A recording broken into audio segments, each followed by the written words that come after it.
Buenas noches, Miss Andrea. El día de hoy vamos a presentar el trabajo número 3. Nosotros somos el equipo número 3. Bueno, quería empezar contándoles un poquito la historia de un pequeño.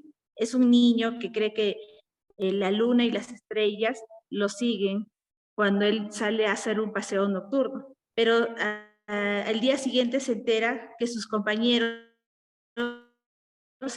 les pasa lo mismo, que la luna también lo sigue. Entonces él hace un pequeño razonamiento y concluye en que, uno, que la luna los sigue a todos, o dos, que la luna está quieta.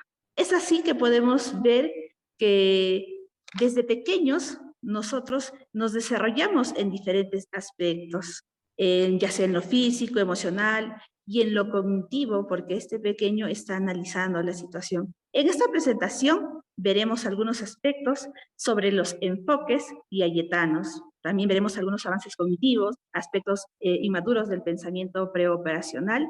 También tocaremos un poco sobre el enfoque psicosocial de Erikson y hablaremos un poquito sobre iniciativa versus culpa.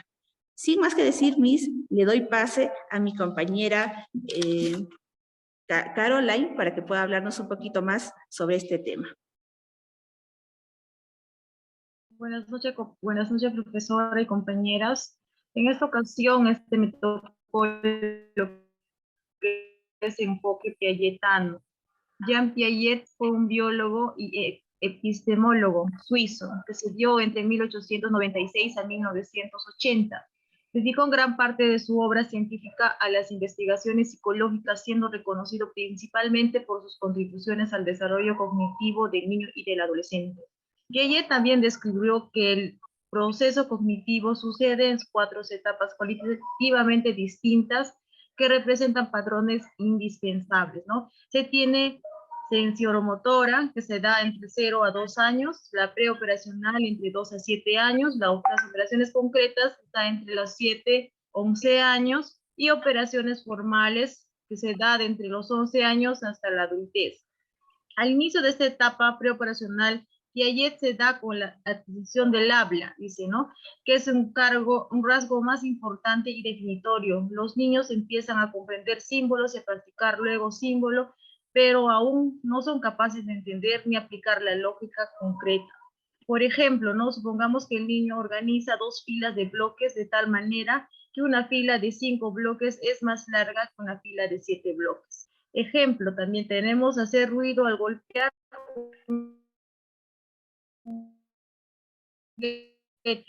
tirar una oración. Le doy pase a mi compañera Carla.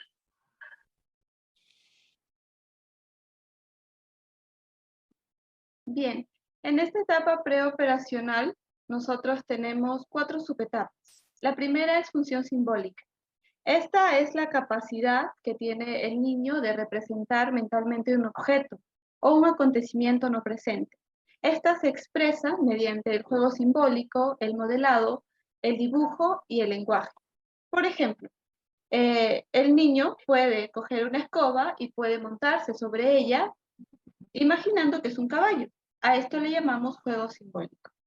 También tenemos el razonamiento por traducción. A este tipo de razonamiento se le considera como un pensamiento creativo, ya que desarrolla la imaginación del niño. Por ejemplo, el niño ve a su madre que limpia la casa para cuando llegan visitas. La próxima vez que la madre haga limpieza, pues el niño esperará esas visitas. También tenemos la comprensión de identidades y categorización. Aquí el niño comprende que aunque las cosas cambien de forma, tamaño o apariencia, siguen siendo las mismas, como él. Sabe que ha crecido, pero sabe que sigue siendo él. Y por último tenemos la comprensión del número.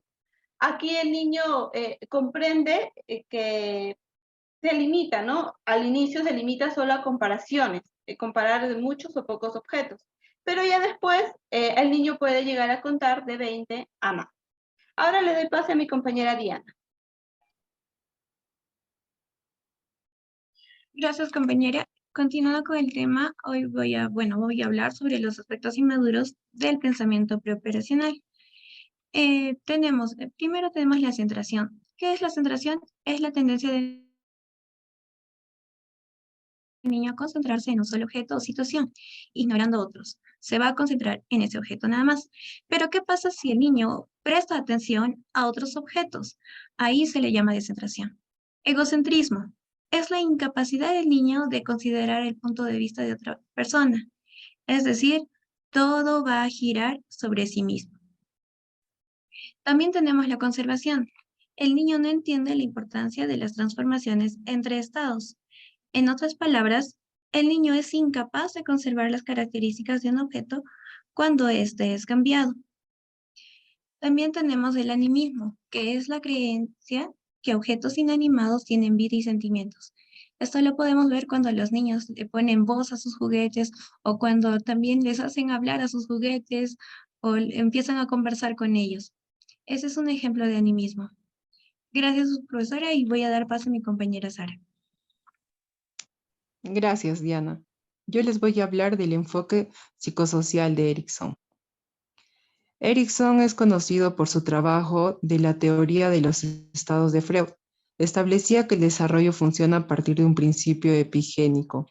Afirma que los seres humanos con un desarrollo sano deben pasar a través de 8 etapas, entre la infancia y la edad adulta. Estas etapas son confianza versus desconfianza, autonomía versus vergüenza, iniciativa versus culpa, laboriosidad versus inferioridad, búsqueda de identidad versus difusión de identidad, intimidad versus aislamiento, generatividad versus estancamiento, integridad versus desesperación. En cada etapa la persona se enfrenta y es de esperar que domine nuevos retos. Cada etapa se basa en la culminación con éxito de la etapa anterior, como si fuese una rosa, que esconde sus pétalos. Cada uno de estos se abrirá en un momento correcto, con un cierto orden que ha sido determinado. Si interferimos con este orden natural de desarrollo, extrayendo un pétalo demasiado pronto o en un momento que no es el correspondiente, destruiremos el desarrollo por completo de la flor. Muchas gracias. Le doy la palabra a mi compañera Camila. Buenas noches.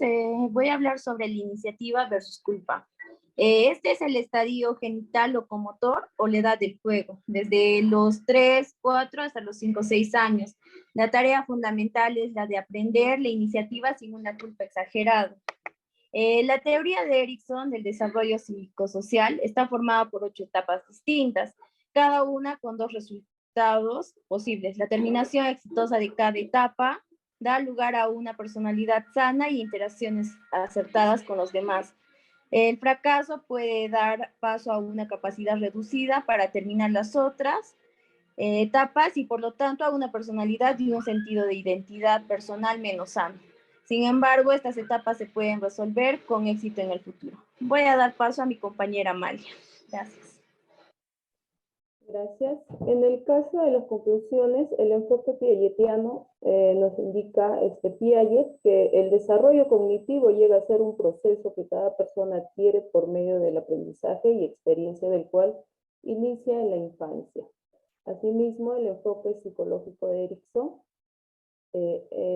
identifica 8 etapas por las que una persona sana debe de atravesar desde el nacimiento hasta su muerte.